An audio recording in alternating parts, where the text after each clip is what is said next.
जब श्री राम अयोध्या में राज करने लगे, तब एक दिन समस्त ऋषि मुनि श्री रघुनाथ जी का अभिनंदन करने के लिए अयोध्यापुरी में आए। श्री रामचंद्र जी ने उन सबका यथोचित सत्कार किया।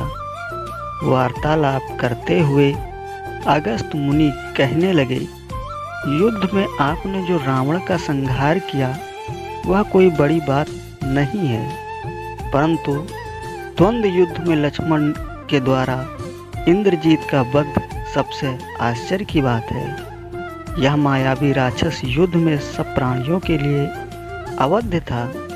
उनकी बात सुनकर रामचंद्र जी को बड़ा आश्चर्य हुआ। वह बोले, मुनिवर, रावण और कुंभकर्ण भी तो महान पराक्रमी थे, फिर आप केवल इंद्रजीत मेघनाथ की ही इतनी प्रशंसा क्यों करते हैं? महोदर, महस्त, विरूपाक्ष भी कम वीर न थे। इस पर अगस्त्य मुनि बोले, इस प्रश्न का उत्तर देने से पहले मैं तुम्हें रावण के जन्म, वर, प्राप्ति आदि का विवरण सुनाता हूँ। ब्रह्मा जी के पुलत्स नामक पुत्र थे, जो उन्हीं के समान तेजस्वी और गुणवान थे। एक बार वे महागिरी पर तपस्या करने गए। वह स्थान अत्यंत रमणीक था, इसलिए ऋषियों, नागों, राजर्षियों आदि की कन्याएं वहां क्रीड़ा करने आती थी। इससे उनकी तपस्या में विघ्न पड़ता था। उन्होंने उन्हें वहां आने से मना कर दिया। जब वह नहीं मानी तो उन्होंने शाप दे दिया कि कल से जो लड़की यहाँ मुझे दिखाई देगी वह गर्भवती हो जाएगी। शेष सब कन्याओं ने तो वहां आना बंद कर दिया, परंतु राजश्री तृणाबिंदु की कन्या साप के पास से अनजान होने के कारण उस आश्रम में आई और महर्षि की दृष्टि पड़ते ही गर्भवती हो गई। जब तृणाबिंदु को यह बात मालूम हुई तो उन्होंने अपनी कन्या को पत्नी के रूप में महर्षि को अर्पित कर दिया। इस प्रकार विसर्वा का जन्म हुआ, जो अपने पिता के सम्मान वेदित और धर्मात्मा हुए। महामुनि भरद्वाज ने अपनी कन्या का विवाह विसर्वा से कर दिया। उनके वैश्रवण नामक पुत्र हुए, जो वह भी धर्मात्मा और विद्वान था। उसने भारी तपस्या करके ब्रह्मा जी को प्रसन्न किया और यम, इंद्र तथा वरुण के सदृश लोकपाल का पद पाया। फिर उन्होंने त्रिकूट पर्वत पर बसी लंका को अपना निवास स्थान बनाया और राक्षसों पर राज करने लगा। श्री राम ने आश्चर्य से पूछा, तो क्या कुबेर और रावण से भी पहले लंका में मांस भक्षी राक्षस रहते थे? फिर उनका पूर्वज कौन था? यह सुनने के लिए मुझे कौतूहल हो रहा है। तब अगस्त्य जी बोले, पूर्व काल में ब्रह्मा जी ने अनेक जल जंतु बनाए और उनसे समुद्र के जल की रक्षा करने के लिए कहा। तब उन्होंने जंतुओं में से कुछ बोले कि हम इनका रक्षण करेंगे और कुछ ने कहा कि हम इसका पाक्षण करेंगे। इस पर ब्रह्मा जी ने कहा कि जो रक्षण करेगा वह राक्षस कहलाएगा और जो यक्षण करेगा वह यक्ष कहलाएगा। इस प्रकार वे दोनों जातियों में बट गए। राक्षसों में हेत और प्रदहेत दो भाई थे। प्रहेत तपस्या करने चला गया, परंतु हेत ने भाया से विवाह किया, जिससे उसके विद्युकेश नामक पुत्र उत्पन्न हुआ। विद्युकेश के सुकेश नामक पराक्रमी पुत्र हुआ। सुकेश के माल्यवान, सुमाली और माली नामक 3 पुत्र हुए। तीनों ने ब्रह्मा जी की तपस्या करके यह वरदान प्राप्त किया कि वे लोगों का प्रेम अटूट हो और हमें कोई पराजित न कर सके। पर वर पाकर वे निर्भय हो गए और सुरों असुरों को सताने लगे। उन्होंने विश्वकर्मा से एक अत्यंत सुंदर नगर बनाने के लिए कहा। इस पर विश्वकर्मा ने उन्हें लंकापुरी का पता बताकर भेज दिया। वहाँ वे बड़े आनंद के साथ रहने लगे। माल्यवान के वज, मुष्टि, विरूपाक्ष, दुर्मुख, सुप्तधन, यगोपोप, मत और नामक 7 पुत्र हुए। सुमाली के प्रसन्न, आंकपन, विकट, कालीमुख, धूम्रथ, दंड, सुपर्छ, सहांस, प्रशंस एवं भानकर्ण नाम के 10 पुत्र हुए। माली के अनल, अनिल और हरि संपाति नामक 4 पुत्र हुए। वे सब बलवान और दुष्ट प्रकृति होने के कारण ऋषि मुनियों को कष्ट दिया करते थे। उनके कष्टों से दुखी होकर ऋषि मुनिगण जब भगवान विष्णु के शरण में गए तो उन्होंने आश्वासन दिया कि हे ऋषियों, मैं इन दुष्टों का अवश्य ही नाश करूंगा। जब राक्षसों को विष्णु के इस आश्वासन की सूचना मिली तो वे सब मंत्रणा करके संगठित हो माली के सेनापति में इंद्रलोक पर आक्रमण करने के लिए चले पड़े। समाचार पाकर भगवान विष्णु ने अपने अस्त्र शस्त्र संभाले और राक्षसों का संहार करने लगे। सेनापति माली सहित बहुत से राक्षस मारे गए और शेष लंका की ओर भाग गए। जब भागते हुए राक्षसों का भी नारायण संहार करने लगे तो माल्यवान क्रुद्ध होकर युद्ध भूमि में लौट पड़ा। भगवान विष्णु के हाथों अंत में वह भी काला का ग्रास बना। शेष बचे हुए राक्षस सुमाली के नेतृत्व में लंका को त्याग कर पाताल में जा बसे और लंका पर कुबेर का राज स्थापित हुआ। अब मैं तुम्हें रावण के जन्म की कथा सुनाता हूँ। राक्षसों के विनाश से दुखी होकर सुमाली ने अपनी पुत्री कैकसी से कहा कि हे पुत्री, राक्षस वंश के कल्याण के लिए मैं चाहता हूँ कि तुम परम पराक्रमी महर्षि विश्वशर्मा के पास जाकर उनके पुत्र प्राप्त करो। वही पुत्र हम राक्षसों की देवताओं से रक्षा कर सकता है। अगस्त मुनि ने कहा जारी रखा। पिता की आज्ञा पाकर कैकसी विश्वशर्मा के पास गई। उस समय भयंकर आंधी चल रही थी, आकाश में मेघ गरज रहे थे। कैकसी का अभिप्राय जानकर विश्वशर्मा ने कहा कि भद्रे, तुम इस कुबेला में आई हो, मैं तुम्हें इच्छा तो पूरी करूंगा, परंतु इससे तुम्हारी संतान दुष्ट प्रभाव वाली और क्रूर कर्मा होनी है।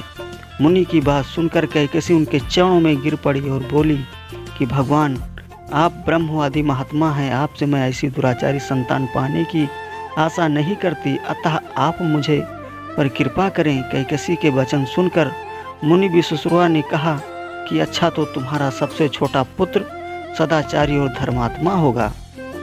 इस प्रकार कैकसी के 10 मुख वाले पुत्र का जन्म हुआ, जिसका नाम 10 ग्रीवा रखा गया। उसके पश्चात कुंभकर्ण, शूर्पणखा और विभीषण के जन्म हुए। 10 ग्रीवा और कुंभकर्ण अत्यंत दुष्ट थे, किंतु विभीषण धर्मात्मा प्रकृति का था। अपने भाई वैश्य श्रवण से भी अधिक पराक्रमी और शक्तिशाली बनने के लिए 10 ग्रीव ने अपने भाइयों सहित ब्रह्मा जी की तपस्या की। ब्रह्मा के प्रसन्न होने पर 10 ग्रीव ने मांगा कि मैं गरुण, नाग, यक्ष, दैत्य, दानव, राक्षस तथा देवताओं के लिए अवध हो जाऊं। ब्रह्मा जी ने तथास्तु कहकर उसकी इच्छा पूरी कर दी। विभीषण ने धर्म में अविचल मति का और कुंभकर्ण ने वर्षों तक सोते रहने का वरदान मांगा। फिर 10 ग्रीव ने लंका के राजा कुबेर को विवश किया कि वह लंका छोड़कर अपना राज्य उसे सौंप दें। अपने पिता विश्वशर्मा के समझाने पर कुबेर ने लंका पर परित्याग कर दिया और रावण अपनी सेना भाइयों तथा सेवकों के साथ लंका में रहने लगा। लंका में जम जाने के बाद अपने बहन शूर्पणखा का विवाह कालका के पुत्र दानवराज विद्युविवाह के साथ कर दिया। उसने स्वयं दिति के पुत्र मय की कन्या मंदोदरी से विवाह किया, जो हेमा नामक अप्सरा के गर्भ से उत्पन्न हुई थी। विरोचन कुमार बाली के पुत्र वज्रज्वाला से कुंभकर्ण और गंधर्व राज महात्मा सैलूस की कन्या शर्मा के विभीषण का विवाह हुआ। कुछ समय पश्चात मंदोदरी ने मेघनाथ को जन्म दिया, जो इंद्र को परास्त कर संसार में इंद्रजीत के नाम से प्रसिद्ध हुआ। सत्ता के मद में रावण उच्च खल हो देवताओं, ऋषियों, यक्षों और गंधर्वों को नाना प्रकार से कष्ट देने लगा। एक बार उसने कुबेर पर चढ़ाई करके उसे युद्ध में पराजित कर दिया और अपनी विजय की स्मृति के रूप में कुबेर के पुष्पक विमान पर अधिकार कर लिया। उस विमान का वेग मन के समान तीव्र था। वह अपने ऊपर बैठे हुए लोगों की इच्छा अनुसार छोटा या बड़ा रूप धारण कर सकता था। विमान में मणि और सोने की सीढ़ियां बनी हुई थी और तपाए हुए सोने के आसन बने हुए थे। उस विमान पर बैठकर जब वह शरणवण नाम से प्रसिद्ध सर्क संडों के विशाल वन में होकर जा रहा था, तो भगवान शंकर के पार्षद नंदीश्वर ने उसे रोकते हुए कहा कि 10 ग्रीव इस वन में स्थित पर्वत पर भगवान शंकर क्रीड़ा करते हैं, इसलिए यहाँ सभी सुर, असुर, पक्षी आदि का आना निषिद्ध कर दिया गया है। नंदीश्वर के वचन से क्रुद्ध होकर रावण विमान से उतरकर भगवान शंकर की ओर चला। उसे रोकने के लिए उससे थोड़ी दूर पर हाथ में शूल लिए नंदी दूसरे शिव की भांति खड़े हो गए। उनका मुख बानर जैसा था। उसे देखकर रावण ठहाका मारकर हंस पड़ा।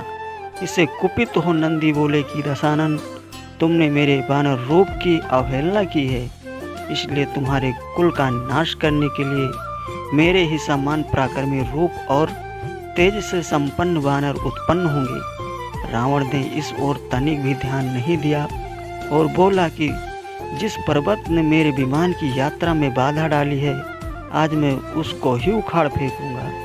यह कहकर उसने पर्वत के नीचे भाग में हाथ डाला, उसे उठाने का प्रयत्न किया। जब पर्वत हिलने लगा तो भयंकर भगवान शंकर ने उसे पर्वत को अपने पैर के अंगूठे से दबा दिया। इससे रावण का हाथ बुरी तरह से दब गया और वह पीड़ा से चिल्लाने लगा। जब वह किस प्रकार से हाथ न निकाल सका तो रोते रोते भगवान शंकर की स्तुति और क्षमा प्रार्थना करने लगा।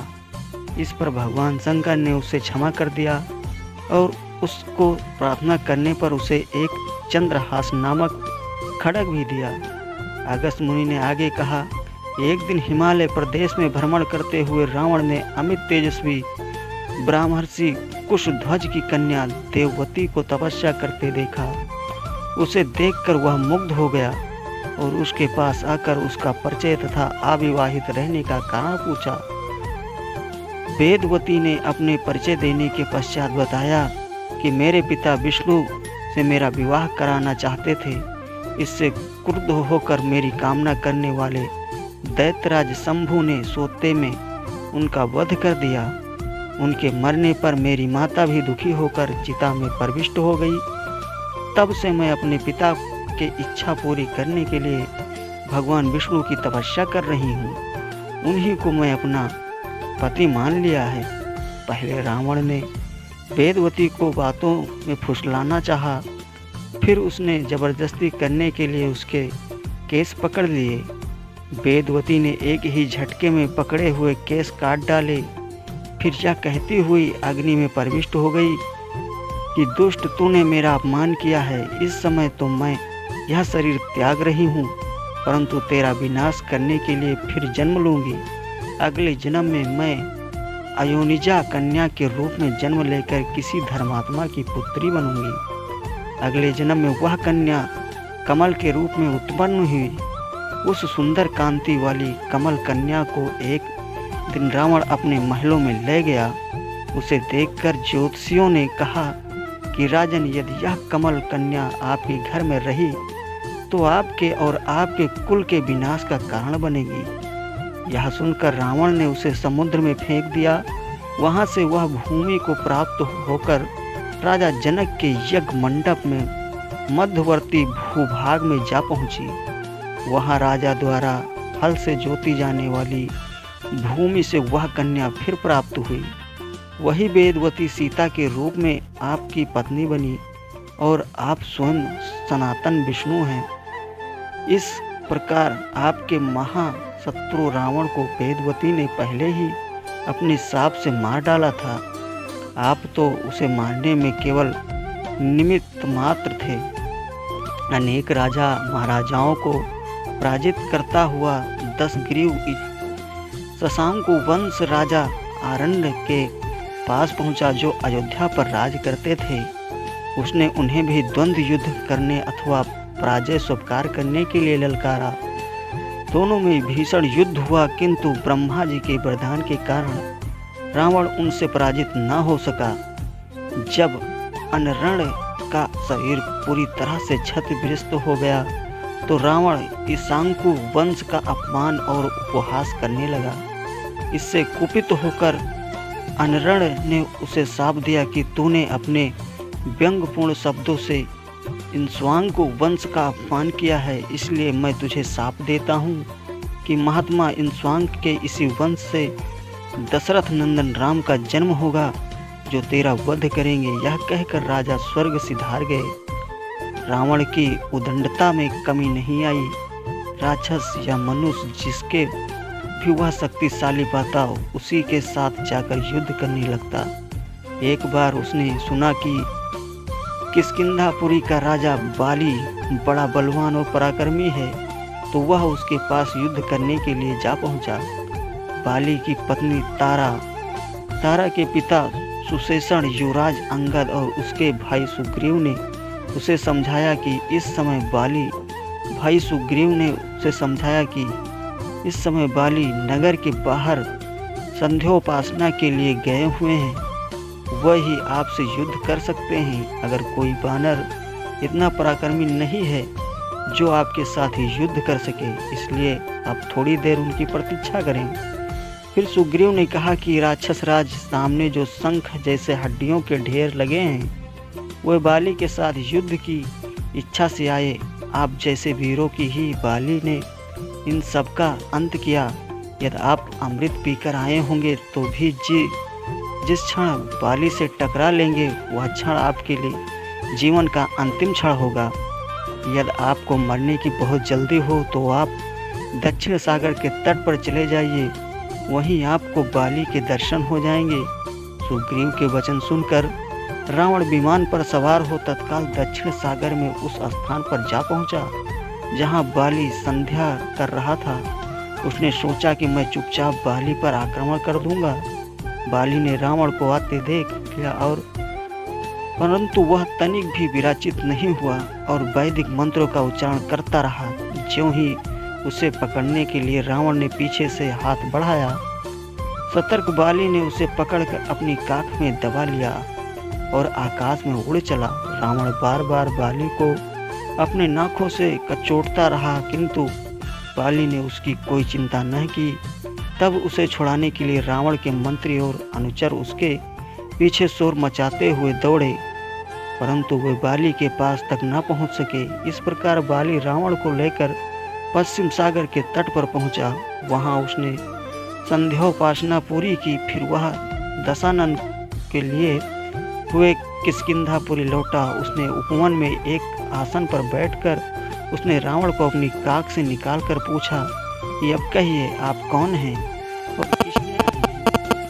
रावण ने उत्तर दिया कि मैं लंका का राजा रावण हूँ, आपके साथ युद्ध करने के लिए आया था। वह युद्ध मुझे मिल गया। मैंने आपका अद्भुत बल देख लिया। अब मैं अग्नि की साक्षी देकर आपसे मित्रता करना चाहता हूँ। फिर दोनों ने अग्नि की साक्षी देकर एक दूसरे से मित्रता स्थापित की। तो दोस्तों, ये थी रावण की जन्म की कहानी। दोस्तों, अगर वीडियो पसंद आई हो तो वीडियो को लाइक करें, चैनल को सब्सक्राइब करें। फिर मिलेंगे अगली वीडियो में। तब तक के लिए धन्यवाद दोस्तों।